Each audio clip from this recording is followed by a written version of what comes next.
अस्सलाम वालेकुम। इस वीडियो में हम चैप्टर स्टार्ट करेंगे कैपिटल एंड रेवेन्यू। तो इससे पहले हम इसका इंट्रोडक्शन देखते हैं कि बेसिकली कैपिटल का तो आपको पता है कि क्या होता है। किसी बिजनेस का जो सारा सरमाया है उसे हम कैपिटल बोलते हैं, और रेवेन्यू के बारे में भी आपको नॉलेज है। इसमें हमने कैटेगराइज करना होता है कि कौन से एक्सपेंस हमारे कैपिटल के हैं और कौन से रेवेन्यू के हैं। तो सबसे पहले हम देखते हैं कि हमारे पास कैपिटल एक्सपेंडिचर्स कौन से होते हैं। यानी ये वो सारे अखराजात हैं जो हम एक फिक्स्ड एसेट को अपने बिजनेस में लेके आते हैं, एक परमानेंट एसेट को लेके आते हैं, और उस पर्पस के लिए जितने भी हमारे अखराजात होते हैं वो हमारे कैपिटल एक्सपेंडिचर में आते हैं। और ये इसमें बेसिकली इन फिक्स्ड एसेट को, परमानेंट एसेट्स को लाने का पर्पस क्या होता है कि हमने रेवेन्यू अर्न करने हैं। तो रेवेन्यू अर्निंग के लिए हम जो भी एक्सपेंडिचर बर्दाश्त करते हैं, यानी कि बट वो किससे रिलेट होते हैं? फिक्स्ड एसेट से। तो फिक्स्ड एसेट में हमारे पास कौन कौन सी चीज़ें आ सकती हैं? फिक्स्ड एसेट में हमारे पास आती है machinery, building, furniture, motor car, और हमारे पास इसमें लीज होल्ड लैंड,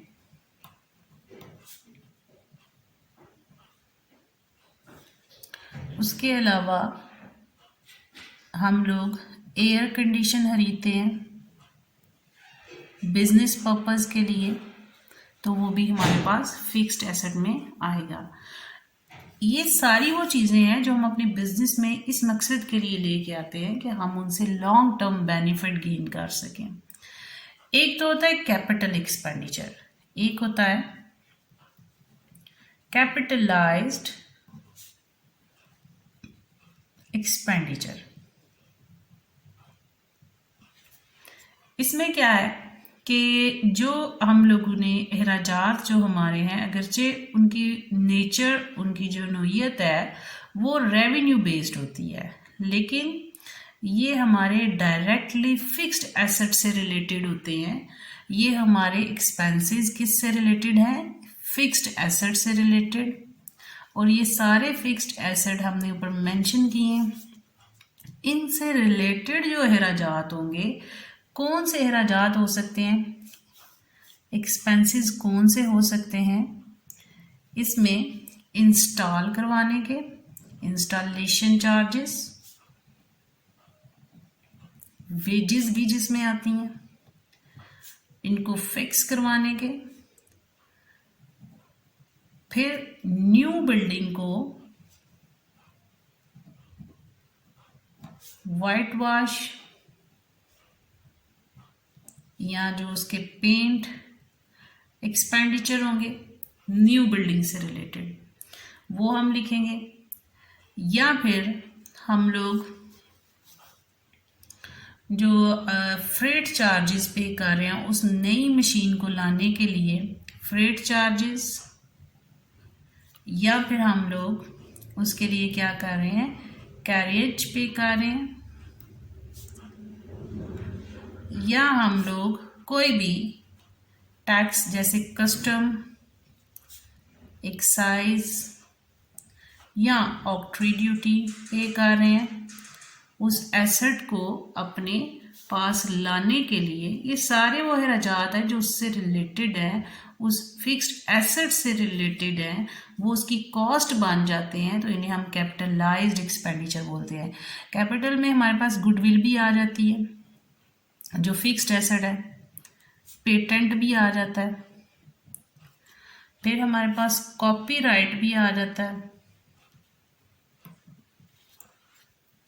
तो ये सारे फिक्स्ड एसेट से रिलेटेड ये अखराजात आ सकते हैं। फिर अब हम कॉपीराइट, पेटेंट की बात करें तो जब हम इन्हें खरीदते हैं, कॉपीराइट को लेते हैं, पेटेंट को या गुडविल एक्वायर करते हैं, तो उससे रिलेटेड जो अखराजात होंगे वो भी कैपिटलाइज्ड एक्सपेंडिचर होंगे। तो जब भी आपको कैपिटलाइज्ड एक्सपेंडिचर इन चीज़ों में से कुछ आप खरीदते हो या इससे रिलेटेड कोई खर्चा आता है, आपने उसके लिए जो स्टेटमेंट लिखनी है, आपने इसे लिखना है कैपिटल एक्सपेंडिचर, और आप स्टेटमेंट लिखोगे it is related to fixed asset, it will be useful for long time period,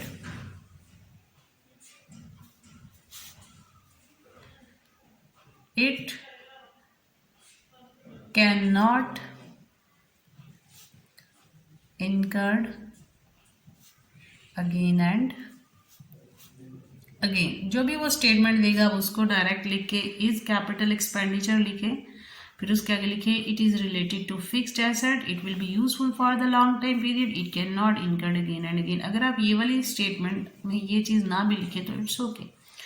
बाकी क्या है, आपने जहन में रखना है कि ये जो एसेट्स आपको गिवन है इससे रिलेटेड इनमें से कोई भी अखराजात आ जाते हैं या आप लोग जब एसेट्स खरीदते हो उस वक्त लीगल चार्जेस आप पे कर रहे हो तो वो भी आपके कैपिटल एक्सपेंडिचर में आ जाता है। फिक्स्ड एसेट हो या उससे रिलेटेड कोई भी कॉस्ट हो जो हम लोग उसको उसकी एफिशिएंसी इंप्रूव हो रही है जिससे, तो वो हमारा कैपिटल एक्सपेंडिचर होगा। अब हम बात करते हैं रेवेन्यू एक्सपेंडिचर की।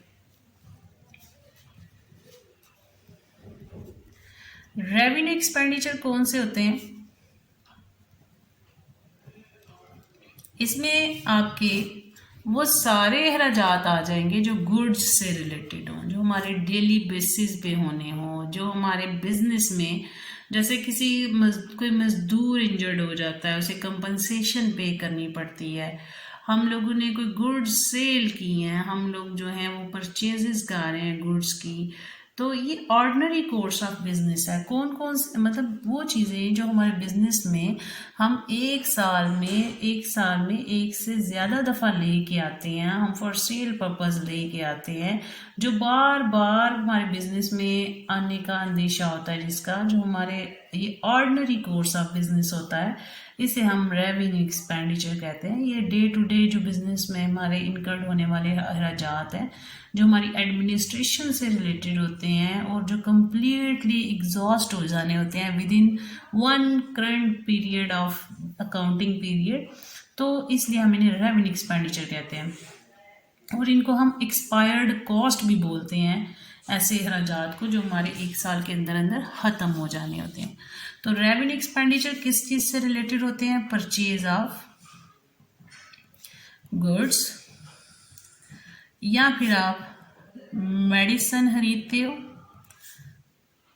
Medicine for a medical store, या आप पहले से बनी बिल्डिंग को रीपेंट करवाते हो, रीपेंट अ बिल्डिंग, या फिर आप उसे वाइट वॉश करवाते हो, तो वो भी रेवेन्यू एक्सपेंडिचर है। अगर आपने किसी को आपने लीगल चार्जेस पे किए हैं for the use of patent, तो भी ये हमारे पास रेवेन्यू एक्सपेंडिचर है क्योंकि ये दोबारा हो सकता है।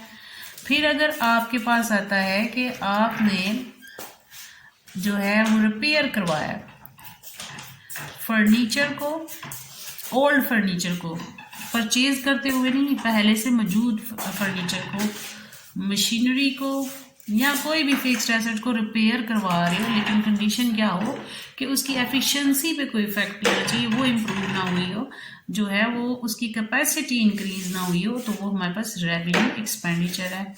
कोई भी हम लोग जो है ऐसी चीज़ बिजनेस में ला रहे हैं जो बार बार आती है, तो वो हमारी रेवेन्यू एक्सपेंडिचर है। हम लोग बिल्डिंग का रेंट पे कर रहे हैं या डेप्रिसिएशन बिल्डिंग की पे कर रहे हैं तो ये भी हमारे पास रेवेन्यू एक्सपेंडिचर है। फिर हम कंपनसेशन अगर पे करते हैं किसी एम्प्लॉय को टू एन इंजर्ड एम्प्लॉय, कि वो ज़ख्मी हो गया हमारा कोई एम्प्लॉय, तो वो भी हमारा रेवेन्यू एक्सपेंडिचर होगा।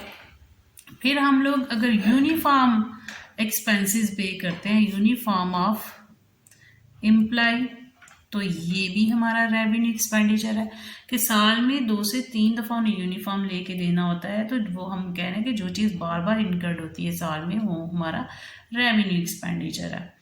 तो फिर अब हम लोग देखते हैं कि फिर रेवेन्यू रिसीट कौन सी हैं। रेवेन्यू रिसीट, ये हमारे पास जो रिसीट्स हैं ये ऐसी रिसीट्स हैं जो हम लोगों ने अपने डे टू डे बिजनेस में जब हम चीज़ों को सेल करते हैं तो वो हमारी रेवेन्यू रिसीट्स होती हैं। इसकी हम एग्जांपल क्या ले सकते हैं, sale of proceeds of goods, कि हमने कोई चीज़ें बेची उसके ऊपर हमने पैसे मिले हैं, तो ये हमारी रिसीट हैं। कौन सी रेवेन्यू रिसीट्स हैं, क्योंकि गुड्स तो हमने डेली बेसिस पे अपने बिजनेस में सेल करनी होती हैं। फिर हम लोग अगर इंटरेस्ट रिसीव कर रहे हैं तो ये भी हमारा रेवेन्यू है। फिर अगर हम लोग कमीशन रिसीव कर रहे हैं तो ये भी रेवेन्यू रिसीट है। या फिर हमने कोई घर रेंट पे दिया हुआ है और रेंट रिसीव कर रहे हैं तो ये भी हमारे पास रेवेन्यू रिसीट है। अगर हम लोग प्रॉफिट ऑन शेयर्स रिसीव कर रहे हैं और ये अगर हम लोग साल में 2 दफ़ा कर रहे हैं तो ये भी हमारा रेवेन्यू रिसीट में आएगा। अब हम बात करते हैं तो फिर कैपिटल रिसीट कौन सी होंगी। कैपिटल रिसीट हमारे पास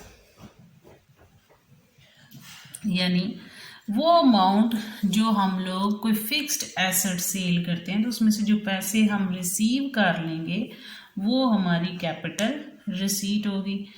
जो बार बार अकर्ड नहीं होती है, जिसकी नेचर बिजनेस को लॉन्ग टाइम पीरियड के लिए बेनिफिट देती है। लाइक हम लोग अपने बिजनेस में पैसे लेके आते हैं, एक ऑनर जो होता है वो अपने बिजनेस में पैसे लेके आता है, सरमाया लेके आता है, वो लॉन्ग टाइम पीरियड के लिए सरमाया होता है। फिर अगर हम लोग लोन लेते हैं बैंक से तो ये भी कैपिटल रिसीट है। फिर हम लोग जो है वो अगर कोई फिक्स्ड एसेट को सेल करते हैं उससे हमारे पास जो पैसा आता है, फिक्स्ड एसेट प्रोसीड्स आती हैं, उसे हमने सेल किया है तो उससे जो पैसा आया वो हमारे पास क्या होगा, कैपिटल रिसीट होगा। तो इसी तरह हम लोग अगर कैपिटल प्रॉफिट की बात करें कि कैपिटल प्रॉफिट क्या होता है, तो कैपिटल प्रॉफिट वो मीन्स के जो फिक्स्ड एसेट को अगर हम बुक वैल्यू से ज़्यादा अमाउंट में सेल कर देते हैं तो वो हमारा कैपिटल प्रॉफिट होगा। फॉर एग्जांपल हमारे एसेट की जो कीमत है वो 1 लाख है, ये उसकी बुक वैल्यू है, और हम उस एसेट को 1,20,000 में सेल करते हैं, यानी ये उसकी सेल प्राइस होगी। इट्स मीन कि 1 लाख वाली चीज़ हमने 1,20,000 में बेची है तो 20,000 हमारा कैपिटल प्रॉफिट हुआ। इसी तरह हम देखें कि कैपिटल लॉस क्या होता है। कैपिटल लॉस की बात करें तो ये बिजनेस जो सफ़र करता है कैसे, जब वो फिक्स्ड एसेट को सेल करता है। फिक्स्ड एसेट को सेल करता है तो उसे कैपिटल लॉस भी हो सकता है। जैसे कि अगर एक मशीनरी की कीमत 50,000 है, यानी उसकी जो बुक वैल्यू है वो 50,000 है और हम उसे 40,000 में सेल कर रहे हैं तो ये उसकी सेल प्राइस हुई। इट्स मीन 50,000 वाली चीज़ हम 40 में बेच रहे हैं तो 10,000 का हमारा नुकसान है। ये जो लॉस है ये हमारा कैपिटल लॉस है। इसी तरह हम लोग अगर बात करें कि रेवेन्यू लॉस क्या होता है, तो रेवेन्यू लॉस जो है हम लोगों को, हम जो गुड्स को सेल करते हैं उसके ऊपर अगर लॉस हो, या ऑर्डिनरी कोर्स ऑफ बिजनेस है जो मेरे बिजनेस को डे टू डे जो है वो बेयर करना पड़ता है, तो इसमें हम लिख सकते हैं loss of sale of goods. फिर हम लोग बात करें कि हमारे पास कैपिटल पेमेंट्स कौन सी होती हैं, रेवेन्यू पेमेंट्स कौन सी होती हैं। तो हम कैपिटल पेमेंट की बात करें, कैपिटल पेमेंट्स, तो आप अगर 1 लाख की मशीनरी खरीदते हो, ये उसकी प्राइस है, बट इसमें से अभी तक हमने 60,000 पे किया है, ठीक है। तो जो पे कर दिया है वो कैपिटल पेमेंट है, यानी ये हमने इसमें से 60,000 जब उसको दे दिया है तो ये कैपिटल पेमेंट है। फिर हम लोग अगर बात करें कि रेवेन्यू पेमेंट, फिर क्या हुआ कि अगर हमने गुड्स खरीदी हैं, यानी गुड्स से रिलेटेड जो चीज़ें होंगी वो हमारी रेवेन्यू से रिलेटेड है। 50,000 की हम लोग गुड्स खरीदते हैं और उसमें से, उसकी प्राइस में से हम लोग 30,000 जो है वो पे कर देते हैं, यानी कि अब जो 30,000 है ये हमारी रेवेन्यू पेमेंट है। फिर रेवेन्यू प्रॉफिट्स क्या होते हैं? रेवेन्यू प्रॉफिट जब हम लोग ने उसको उसकी कॉस्ट प्राइस से ज़्यादा प्राइस पे बेचना है तो जो प्रॉफिट होगा वो हमारा रेवेन्यू प्रॉफिट है। या फिर हम रेंट रिसीव कर रहे हैं या इंटरेस्ट रिसीव कर रहे हैं तो इसे हम रेवेन्यू प्रॉफिट भी बोलते हैं। इसके बाद हमारा है कि डेफर्ड रेवेन्यू क्या होते हैं? वो रेवेन्यू जिन मतलब अखराजात जिसकी वजह से हमें लॉन्ग टर्म बेनिफिट्स होने होते हैं उसे हम लोग डेफर्ड रेवेन्यू एक्सपेंडिचर बोलते हैं। इसमें हमारे पास legal expenses related to goodwill आ जाते हैं। फिर हम लोग अगर अपने जो मशीनरी जो हमारे पास अपनी पेटेंट वगैरह है, कॉपीराइट है, उनको परचेज करते वक्त या कंपनी के स्टार्टिंग में जो प्रिलिमिनरी एक्सपेंसेस हैं वो हमारे डेफर्ड रेवेन्यू एक्सपेंडिचर में आ जाते हैं। फिर अगर हमारे पास आ जाता है कि हमने कोई अपनी एडवर्टाइजमेंट कंपेन चलानी है न्यू प्रोडक्ट से रिलेटेड है तो ये हमारे पास डेफर्ड रेवेन्यू एक्सपेंडिचर होगी, क्योंकि इसका बेनिफिट भी फॉर लॉन्ग टाइम पीरियड होगा। अगर कोई हम लोग अपने एम्प्लॉय को निकाल देते हैं, वो काम ठीक नहीं कर रहा, तो वो भी डेफर्ड रेवेन्यू एक्सपेंडिचर है, क्योंकि हम इसकी स्टेटमेंट फिर क्या लिखेंगे कि it's benefit will spread over the long time period. तो ये इसके साथ हमारा इसका कैपिटल और रेवेन्यू का इंट्रोडक्शन कंप्लीट होता है। अगर किसी पॉइंट में कोई कन्फ्यूजन हो तो आप पूछ सकते हैं। थैंक यू, अल्लाह हाफिज़।